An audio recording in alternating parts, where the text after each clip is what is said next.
It's been exactly 1 year since I received my official ADHD diagnosis. It wasn't a surprise, but this diagnosis forced me to completely rethink my whole life. I realized that ADHD is not about laziness, it's about a differently wired brain that simply needs its own system. I understood that my brain isn't dumber or smarter than others. It just doesn't have a proper bracket system. Yes, medication is powerful, but it's not a cure. It's more like a change in my perception of the world. And like me, you've heard people say, oh, everyone has a little ADHD these days. Eventually, you just give up and agree. First, you accept the diagnosis and then you start googling advantages of ADHD. And you know what? Finding those advantages changes nothing. Everyone recommends notes, alerts, and calendars, but we ignore them and only do what we truly enjoy. We continue living with the diagnosis, but we still don't understand what system we actually need to use. I've talked a bit about ADHD on this channel before, and I don't go back on my words, but in this video I want to share an insight that literally transformed my life after introducing 1 or 2 new routines. And the catalyst was a single thought that struck me. I was tired of constantly feeling like I was half a step behind my own life. Crucially, the idea for this video came to me while I was on my 4th week of living without methylphenidate or Ritalin. I decided to try living without it. I don't want to rely on doctor's prescriptions though. I always keep a backup bottle of pills, just in case. I read a lot of books about ADHD, I studied many scientific articles about dopamine and the causes of ADHD. I even found potential traumas that might have affected my frontal lobe, and I noticed similarities between my behavior and that of some family members who, I believe, might also be happy owners of ADHD. And of course, none of my relatives will ever acknowledge the possibility of having any syndromes or deviations. But this video isn't about them. In this video I want to share my hard-won observations, and spoiler alert, I have to give up a lot of things that used to bring me pleasure. Or, as you know, call it, caused a massive dopamine spike. Let me repeat, this is not a call to action. I'm just sharing my findings, my insights, and my observations about my own life. But this is the first time on this channel I'm recommending doing the same, even if you don't have ADHD, because in our frantic world, this advice will benefit absolutely everyone. I won't rank what specifically helped me, I'll just list everything I do, and I believe that it's this entire collection of actions and habits that truly helps me cope with the problems caused by ADHD and dopamine deficiency.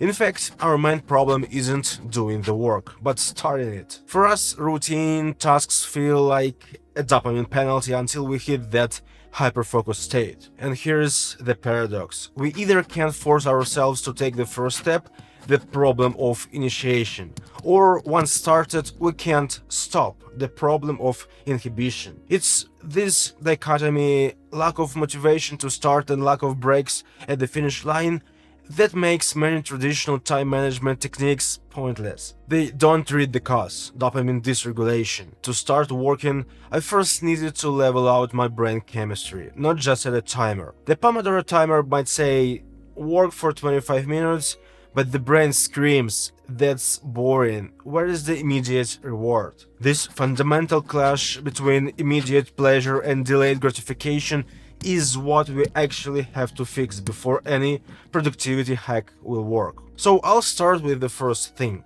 I stopped using the Pomodoro technique and other timers during work. Yes, they work until something distracts me. But if any external factor appears, setting that timer or not makes absolutely no positive difference in my case. The next point, a total rejection of notifications and mornings with the phone. What really helps is a total rejection of notifications, primarily in my smartphone. I ran an experiment, alternating between a morning reading news feeds and a morning without the phone at all. The days I started my morning without the phone were much more organized and productive. And let's talk about the phone check. It's never just a quick check, is it? For me, it was the doom scroll trap. I'd pick it up to check the weather, and 30 minutes later, I'm deep into random political debate or looking at furniture I can't afford. Why? Because the ADHD brain is constantly searching for that novelty, that quick hit. The phone is a perfectly engineered machine to exploit our dopamine deficiency. Even 30 minutes of scrolling wipes out my dopamine for many hours ahead. The most interesting part, the positive changes weren't immediate. I felt the understanding and physical sensation of positive change around the fourth morning without the phone. It literally felt like a bigger reserve of motivation. I haven't stopped checking the news, but I stopped sitting or lying down with my phone. If I need to scroll through notifications, I do it while standing and I don't take the phone into my hand. By standing up and keeping the phone on my dock, I'm physically raising the activation barrier, making it slightly harder to start scrolling, which gives my logical prefrontal cortex a fighting chance to say no. I aggressively filtered notifications and turned them off for every app that had irritated my focus for years. Continuing the theme of the dopamine vampire, I also gave up wearing my Apple Watch. I only use it when running, but I'll probably give it up entirely soon. The notifications there are also very distracting. Before we get to the biggest change, I need to talk about sleep. Sleep is literally when your brain cleans itself, consolidating memories and, critically for us, resetting the neurotransmitter systems. For people with ADHD, even a slight deficit in quality sleep severely reduces the prefrontal cortex ability to resist impulsivity the next day. I started being extremely strict about my sleep hygiene. That meant setting a non-negotiable bedtime. Before, I thought I was fine, just crashing hard after doom scrolling. But now I realize the quality of deep sleep I was getting was poor. This routine created a foundational stability that made the next step, exercise, even possible. When your brain is rested, your prefrontal cortex has more energy to resist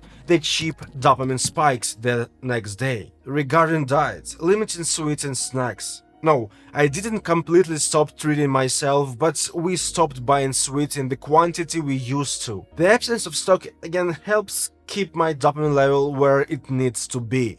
We allow ourselves one cheat day per week. And the paradox is that when you do it rarely, that kind of food stops bringing the same pleasure it did when fast food or sweets replaced meals every day or every other day. I personally verified the fact that what you eat greatly affects your brain's biochemistry. But even this isn't the most important thing. What truly changed my life last month is daily yoga and running. And you don't need to make a sour face and say, I don't want to run. It's not about the physical activity itself. It's about building a habit. Yoga or running were things that previously required an unreal feat for me to accomplish. I want to be honest. Getting started was torture, and my brain was a negotiation expert.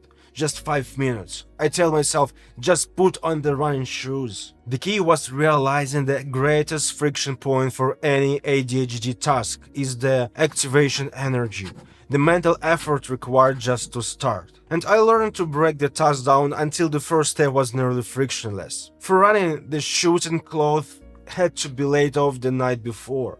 For yoga, the mat had to be half unrolled. I focused only on defeating the start.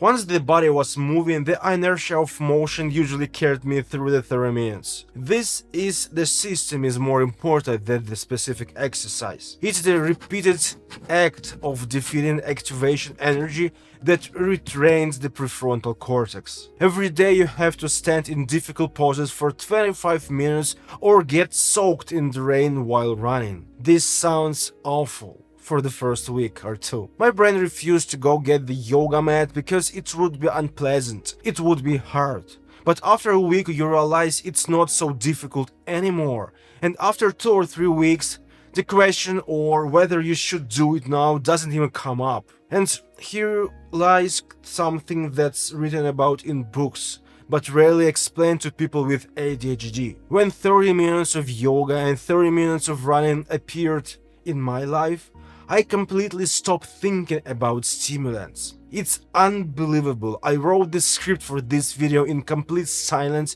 and before that I had been working on a rather boring client video for 6 hours. And I wasn't distracted. I didn't need to turn on white noise or to parallel YouTube videos because I was dying of boredom. This self-discipline somehow changed my mind. Combined with giving up my phone and other sources of quick dopamine, yoga and running started bringing me pleasure. I wouldn't believe it myself if after coming back from a run, I didn't feel so motivated to sit down and record a new video for the channel. And the most important thing that changed is my internal space. Before, my head felt like a noisy room where 10 TVs were shouting at once.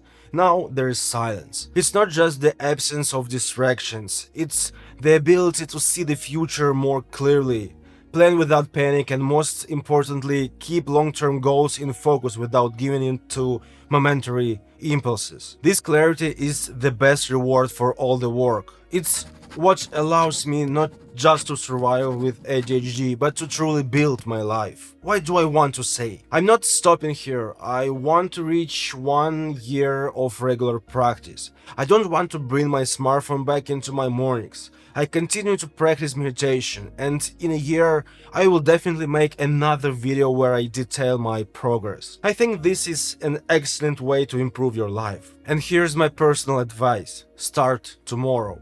Not with yoga or running, but with aggressive notification filtering on your phone. Make that your first tiny step, and thank you for watching this video. I hope I managed to add some motivation to you, but if not, then you're welcome to stay with your ADHD and whine about how much the world doesn't understand you. But if you're still here, if you're in, then write in the comments and let's participate in this wonderful challenge of happy life together. Love yourself and see you in the next video.